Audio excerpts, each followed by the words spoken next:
and welcome to Charts and Hearts. I'm Sarah, and she's Lindsay. And together we are working our way through an epic list of rom-coms in order to find and categorize tropes in the hopes of creating the nerdiest spreadsheet podcasts have ever seen. And today, it's time for pie. We're watching Waitress. Pie. Pie. Pie. Yeah. So in a fit of not remembering what this movie was about, we picked this movie because it's almost Pie Day. Yep. Actually, like March 14th, which is sometime in this month. Yes, next week. Next week, if you're listening to this when it came out. Yeah. Because, we remembered it being kind of cute and having pie in it. And it is not very funny or romantic or good. I don't know. Yep. It has its moments. Yeah. It has its moments. Yeah, and then I think maybe I misremembered because it has since turned into a very popular musical that I'm hoping they changed a lot of the plot. Yeah, so I saw the musical in 2018. You did? Yeah, when I went with Amanda. Ah. In 2018, which was a long time ago. Yeah. And they had mini pies that you could buy and eat. So That's that so may cute. have colored my opinion of this musical.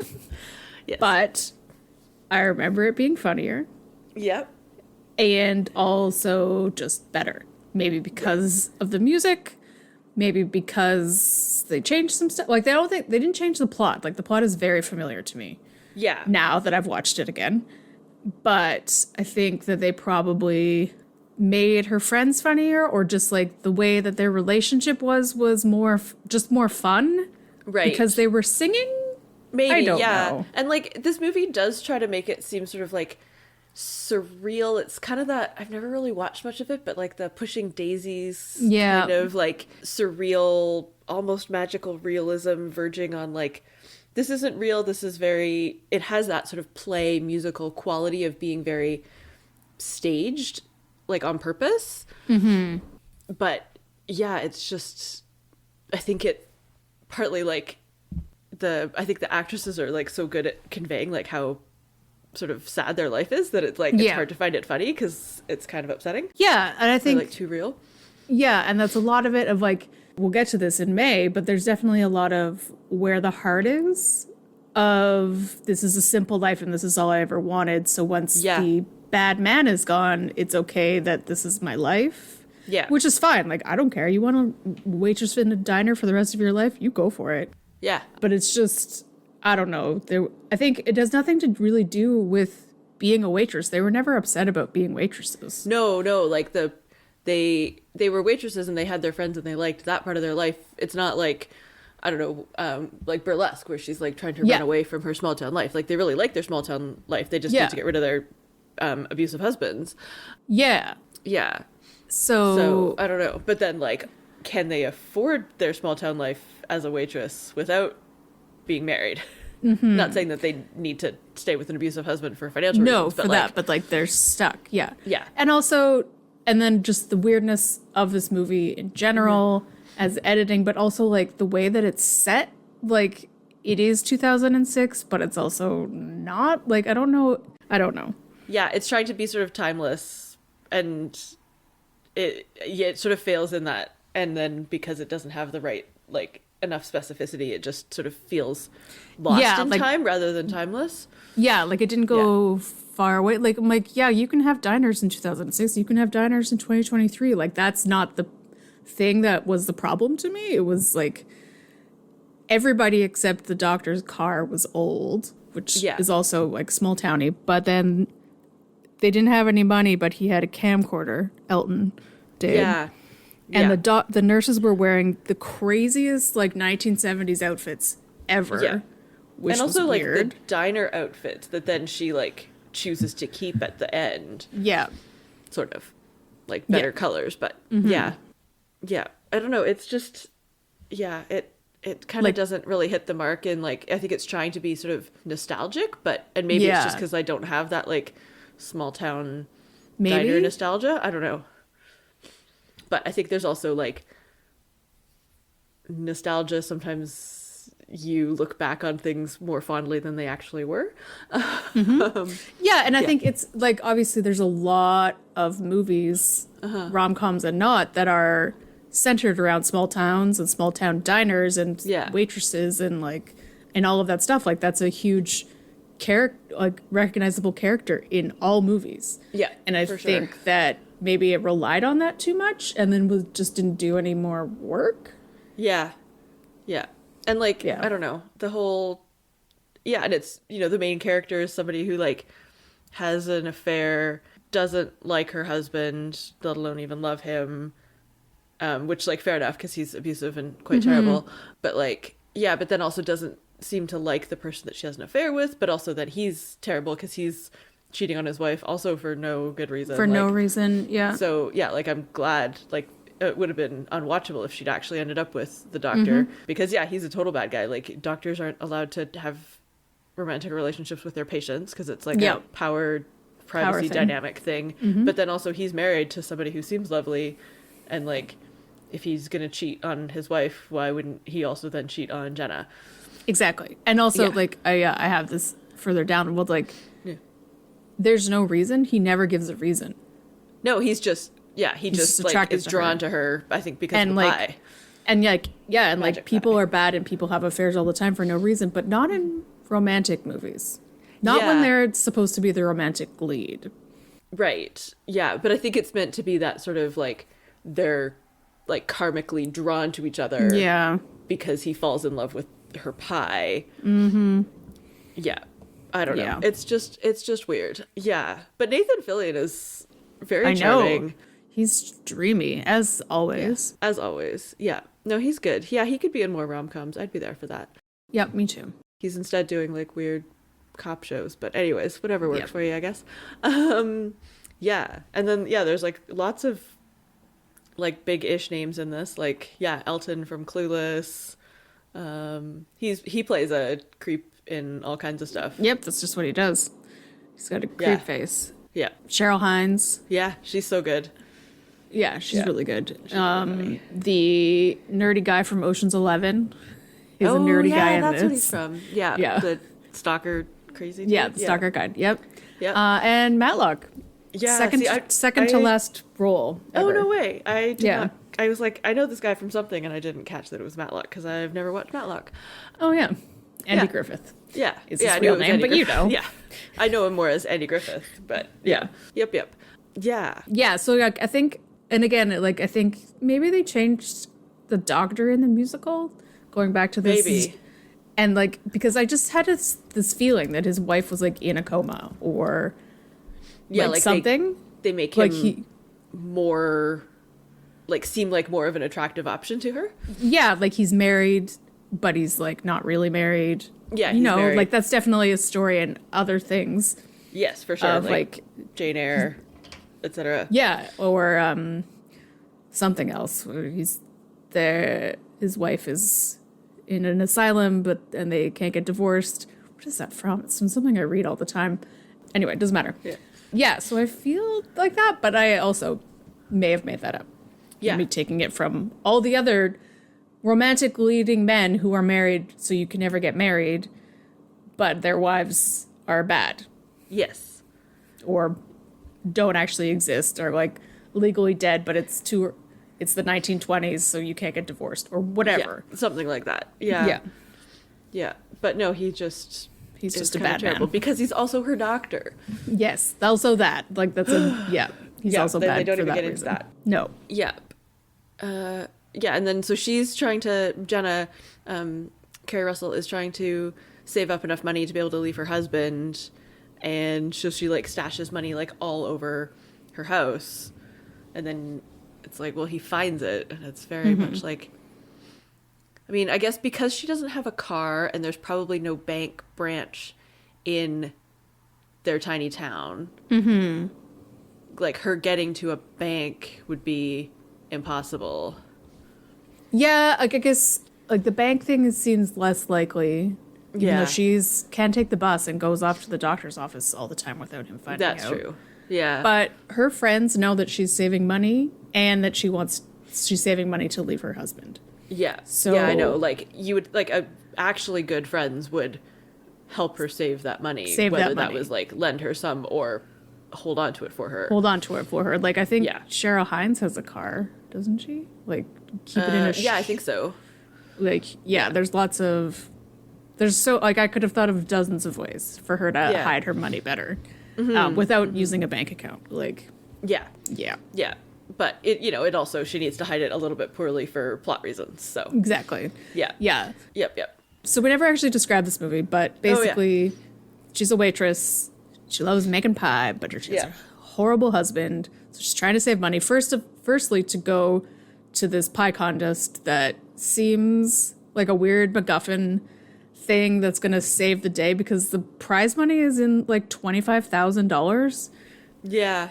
Which, I mean, I think there probably is a pie contest that makes that much money, but you'd have to like work your way up to that. Like, yeah, do, that's like, my thing of like one and the state one. You have to like, you can't just go to that one without having any credentials, like pie credentials. Yeah, you have to qualify. Yeah. So, and then that doesn't really go anywhere. She wins it later in like the Happy Ever After montage, but yeah. But I guess it's good that like her life isn't saved just by like winning a pie contest where she wins $500. Like, that's not what fixes everything. Yeah, at least it was enough money to technically fix things. But then she discovers she's pregnant, and then she goes and meets this doctor who's Nathan Fillion, and they start having an affair.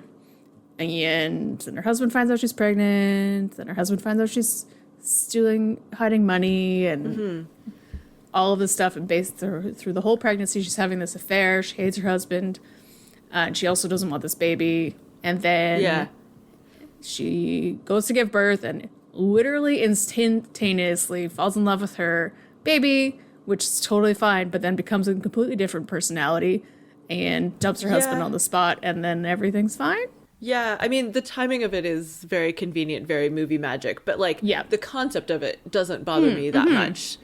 No, me either. Yeah. Like, it's very Mama Bear, and I'm like, that's a real life thing, and I'm totally on board with that, but the clarity of it, like, that was the part that I liked, like the way they did that of like just her and the baby are in focus, and like her husband and the doctor are like all blurry and everything. They're all yelling at each other around her, and she's just like has this clarity of like, this is my life now.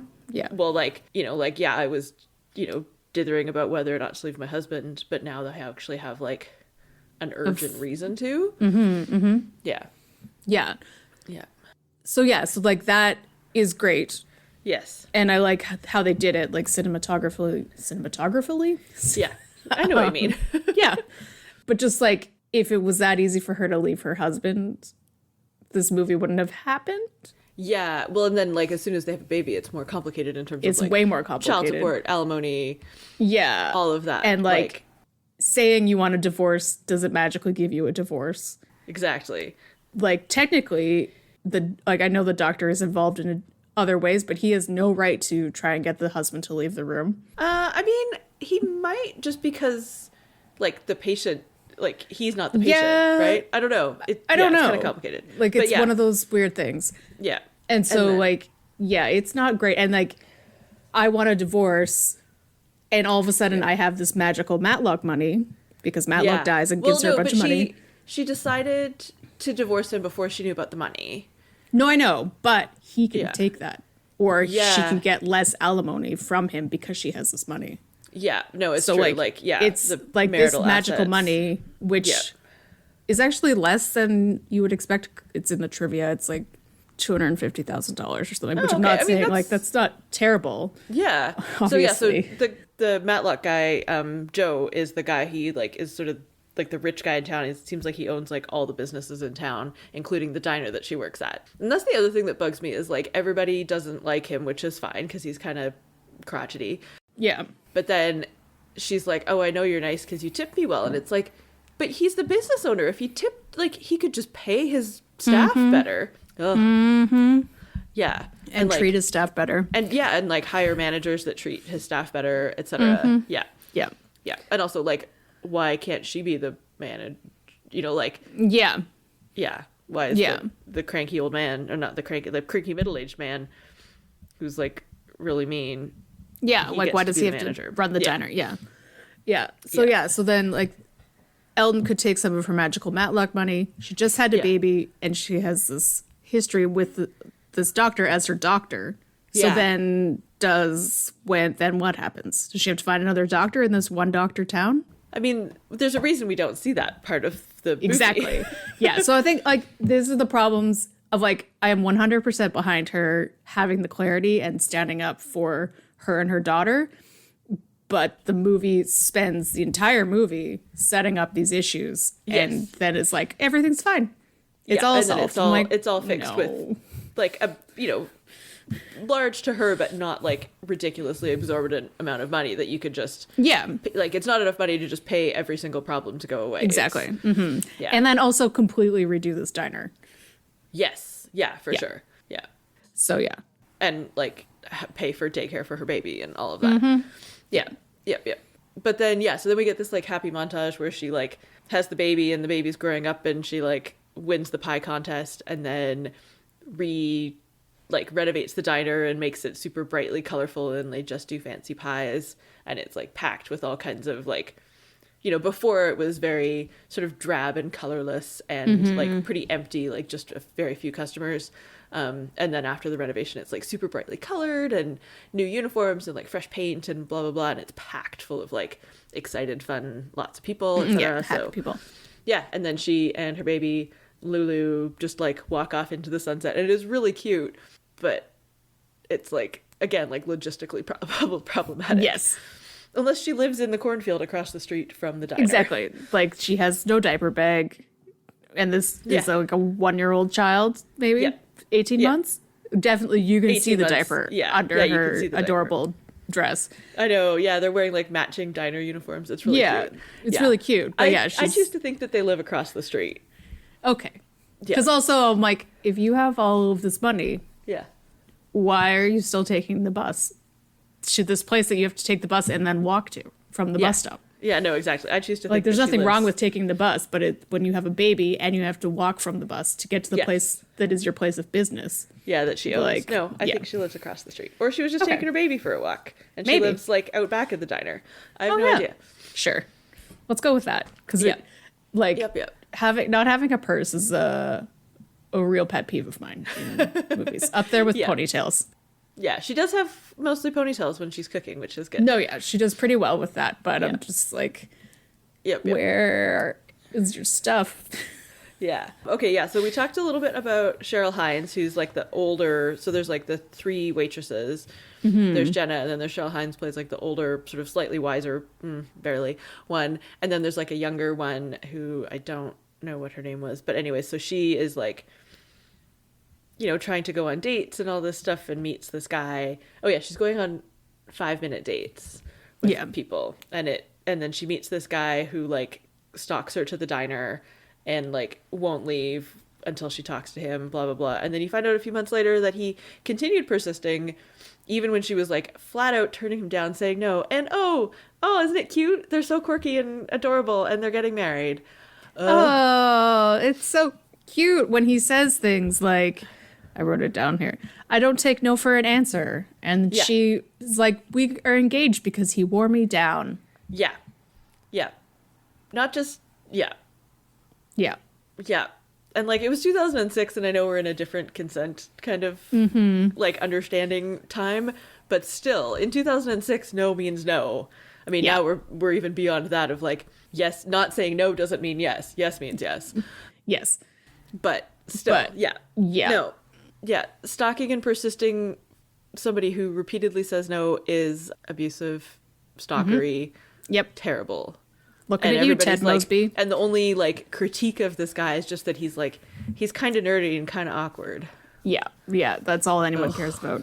Yeah, and I think again, like when I saw the musical, it was 2018. Yeah. So I was a different person, but I feel like I don't know. Maybe they just made it cuter, which is horrible to say. Maybe he was the singing, but maybe he. But also, I feel like he was in more.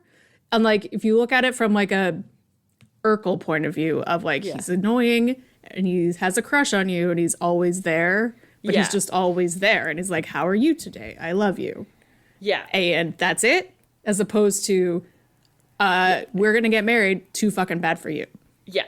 Yeah. You know what I mean? Of that's like how they changed it for the musical. I feel like it was Urkel. because it's a musical.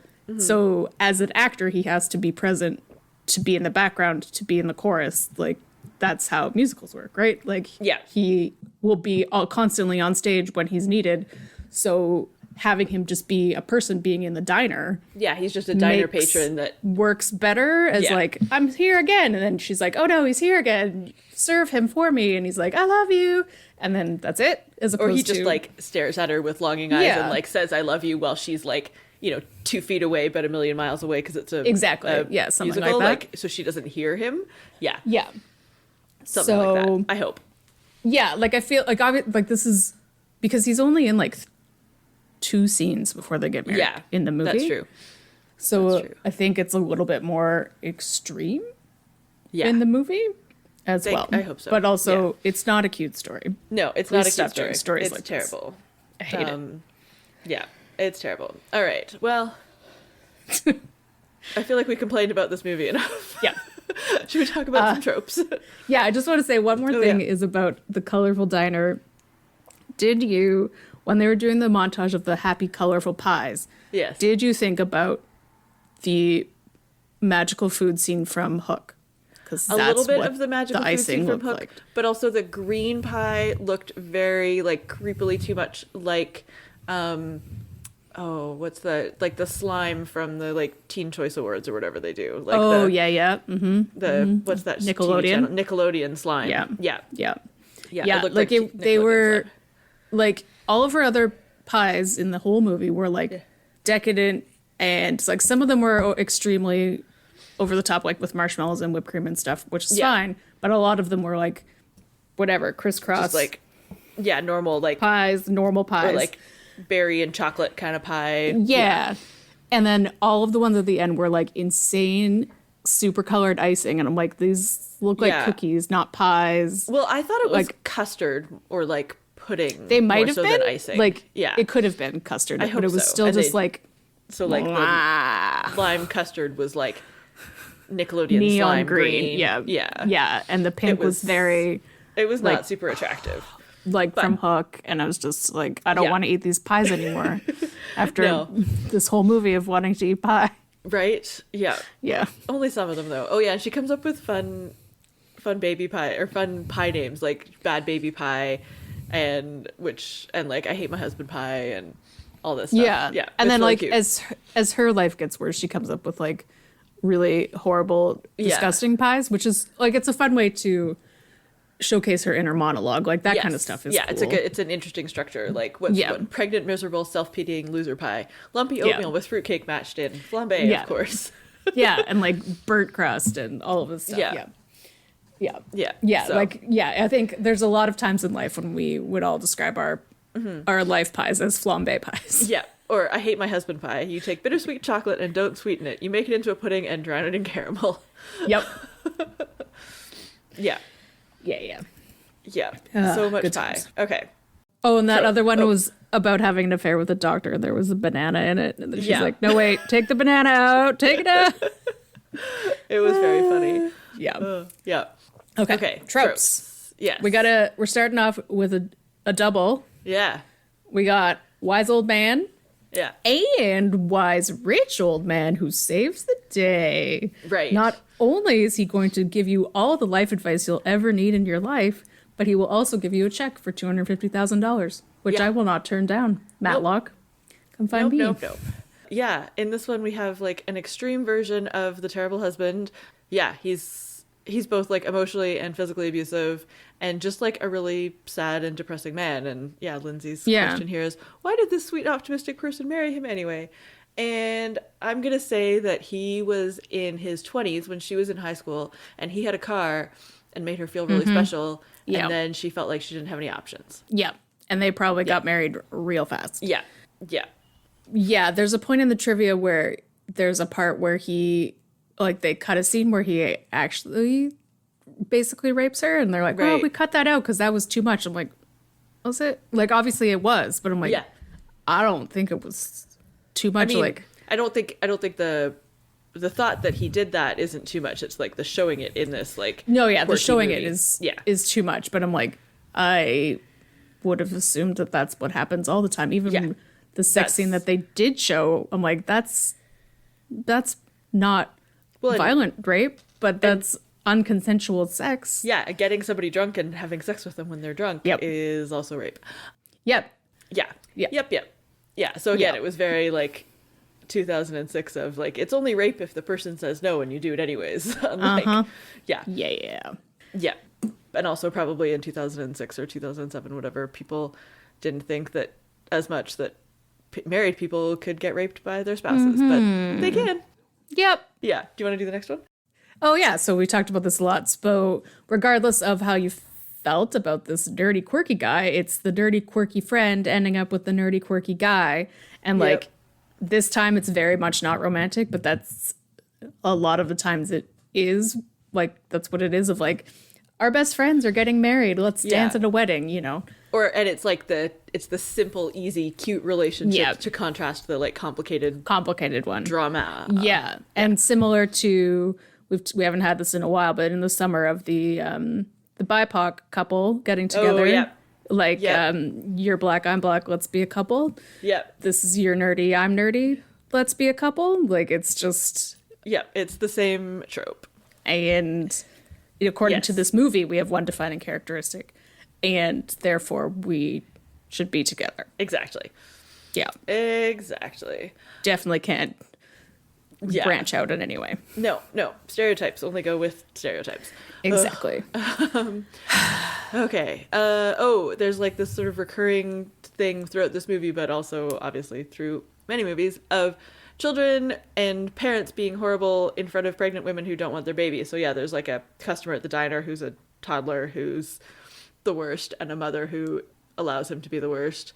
And then later they show up and the mom says something horrible to her and all of the stuff. And I'm like, first of all, why did you give your horrible toddler silly string?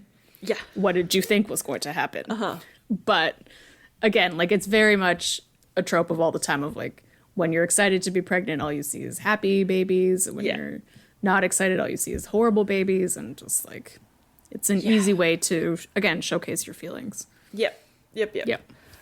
Speaking of babies, we get adorable but gigantic, like 6-month-old newborn baby. This baby is so chunky. It's the biggest cheeks ever. Oh my god, it's very cute. Arm but rolls. It is so big.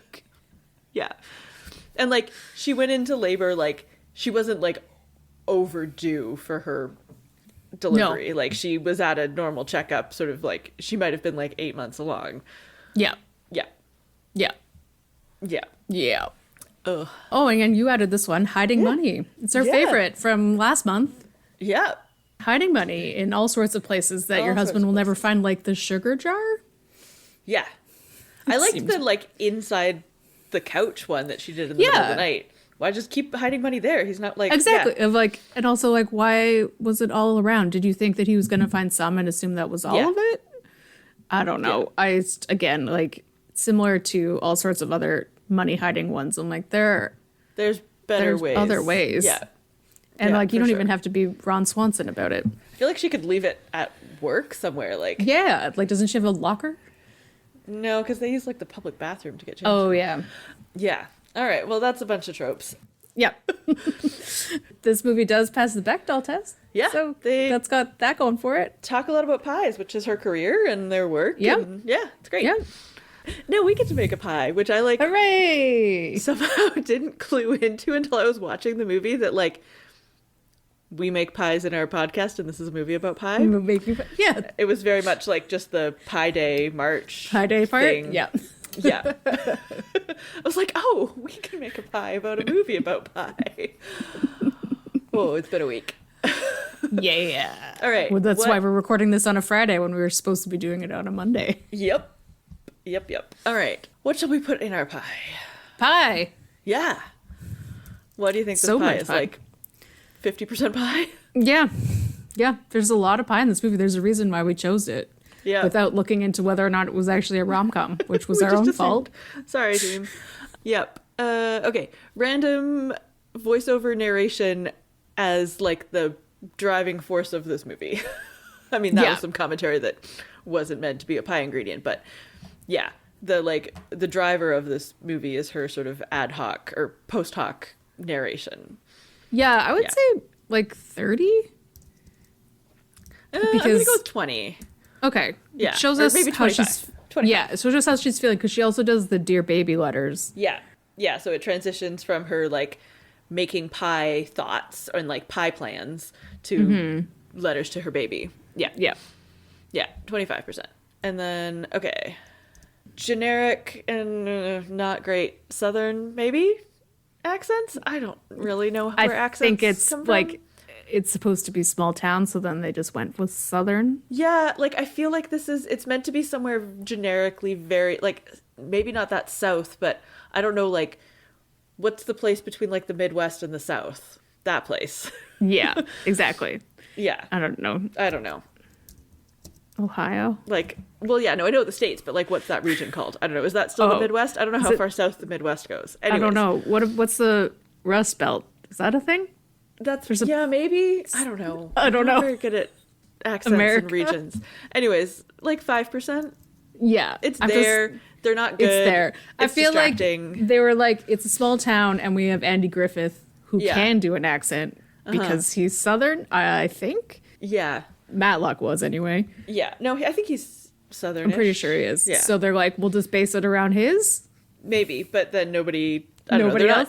They're not like horrendous, like they're not mocking, they're just inconsistent. Yeah. Again, we will get to accents when we get to where the heart is. Oh yeah. Oh man. Whew.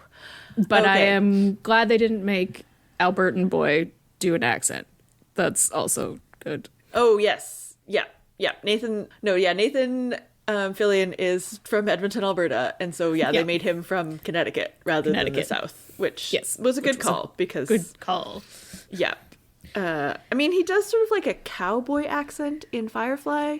Yeah. But that fits in better with the Edmonton thing than like actual Southern. I feel like it's cowboy and like it's cowboy in space, so it could be whatever. It could, but it's not like it's versus hoity people, like whatever. Yeah, more like a rural accent as opposed to... It's more like dialect than accent. Yeah, exactly. Yeah. Yeah, so 5% Southern accents, and that leaves us with 20% bad romantic decisions. Yep. It's true story. Because they all make bad romantic decisions. Yeah. Well, sure. Oh, yeah. I know Cheryl Hines does it too. Yeah. Yeah. Also in an affair with unbalanced power. Because that's her boss that she's with. Yeah, so she has like the husband who's elderly and ill that she can't leave because who would look after him, and then she sleeps with her boss at the diner, not Joe the owner, the manager. No, the manager guy. That's the other thing about that I was confused about the timeline is the nerdy guy when he's telling her how great he is. He says he makes $35,000 a year, and I was like, "Is that supposed to be a lot? Is he supposed to be rich? Maybe, I guess in like a rural small town, that's like... I guess so. I don't know. It just, again, and maybe they changed it for the musical and he was like a tech nerd billionaire, or I'm remembering something else. Maybe. I don't know. There's a lot of this trope of this kind of guy, not necessarily this terrifyingly stalkerish, but a lot of like, I'm a nerd, but also I'm super rich. Yeah, for sure. Yeah, it's like, so maybe you don't like me, but you might as well like my money. Yeah, so maybe that's just where it was coming from for me, is like I was expecting him to be a super rich nerd, and he was like, I make $30,000 a year, and I'm like, he's like, you're not stable. A super rich nerd. Yeah. So, I don't know. Anyway, that's our pie. Full of pie. Mostly pie. On pie on pie. Pieception. Delicious. Okay, what do we think is next for... I mean, them, I guess, would be... There's no romantic happily ever after, but yeah, doesn't really apply to this movie. But then, like, so she was raised by her mom making pies, and now she's raising her kid in this small town with, like, maybe not a lot of options for her daughter as she grows up, and the, like, financial freedom and flexibility to make her own choices. Like, is she setting her kid up for a life where she marries or, like, a guy like repeats it her again? dad? Yeah. Yeah. Yeah. And like pie doesn't solve that. No, sadly. Yeah. Unless she like, I don't know, like went crazy and like had like a famous pie diner that people like came to town for. Yeah. Like, and that's the thing of like, if she continuously won that pie contest, that was $25,000. Yeah. Not saying that you need money to be happy. No, I'm not saying that either. It's just like a diner is a diner, and it's 2006 and things are about to get pretty rough in America. Yeah, big financial crisis incoming. Yeah. So I don't know. Yeah, I just don't have like great hopes. I don't hope, for that. It's like it's the whole point of the ending is like they're so happy. They have a diner and they are together, but I'm like, but they're still in the same situation, and what will get them out of it? Which generation will break free? Yeah. Good times. Lindsay, what's next for us on a happier topic, maybe? Science, because it's Pie Month. And now we're switching to the science pie. We will be talking in 2 weeks about IQ, which is all about science, and also gaslighting, but less rapey. So, maybe. Hooray! No guarantees. Well, it's the 50s, so there's no clothing removal, pretty sure. I don't know. I haven't seen it like since it came out. It's cute. It's like Tim Robbins and Meg Ryan and Walter Matthau. Yeah. Oh, and Stephen Fry's there. And nice. It's good stuff. It'll be fun. Anyway, it'll be fun and quirky with a side of gaslighting. Yay. But full of science. Hooray! Indeed. Back on our bullshit. Yep, back on our science train. Okay. Yep. Yeah, that brings us to the end of this episode. Don't forget that you can find us on social media. We're at Charts and Hearts Podcast on Instagram and Facebook, or at Charts and Hearts on Twitter. And you can rate or review us wherever you get your podcasts, like wherever you're currently listening to it. Yeah, that would be great. Help people find the podcast, etc. Yeah. And on our website, chartsandhearts.com, you can submit your suggestions for rom-coms and tropes for us to add to the list. And you can check us out on Patreon at patreon.com/chartsandheartsclub. For March, we are stepping away from our science pie theme for Patreon and just celebrating spring and George Clooney with One Fine Day, which we haven't watched yet, but I am hoping will be the best out of the three for, healthy relationships. Yes, we can only hope that sometime we'll get a healthy relationship. Yes, this month. It's okay. April is all healthy relationships all the time, except for somebody whose name starts with Wickham. You can let us know your thoughts on this movie also, and in the meantime, I don't want you to save me. I don't need to be saved, aka the best line in the whole movie. Yes. Bye. Okay. Bye.